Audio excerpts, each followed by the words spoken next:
Tapabolana lasa izay dia ny tazo no aretina anazy ny olona, saingy tato ato dia ny gripa sy sery ary kohaka indray no mamelo ny olona fa indrindra ireo ankizy madinika.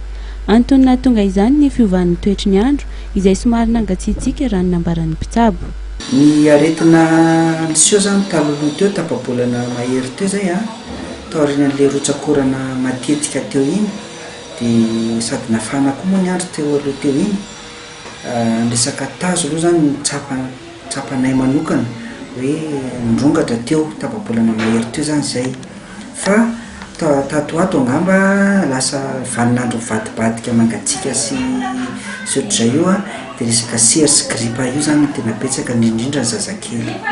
Ankoatra ny toetrandro dia antony maro no mahatonga ny tsy fahasalamana, fa tsara raha manantona mpitsabo avy hatrany ny ray aman-dreny raha vao manomboka hita fa tsy salama ny zaza hisorohana ny fihitaran'ny aretina.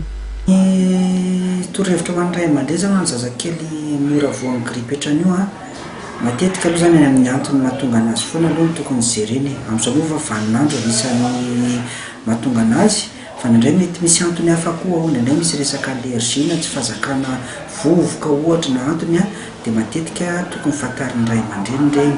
Isan'ny manampy betsaka amin'ny fahatombanana amin'ny fahasalamana ny sakafo. Amin'izao andro mangatsika izao dia tsara ny mihinana sakafo ara-pahasalamana toy ny sakafo mitera menaka, ny sakafo mitondra hery fanonerana na ny protéine toy ny trondro, hena, fa indrindra ny fihinanana sakafo mitondra herim-panentana misy vitamina sy sela mineraly tahaka ny voankazo.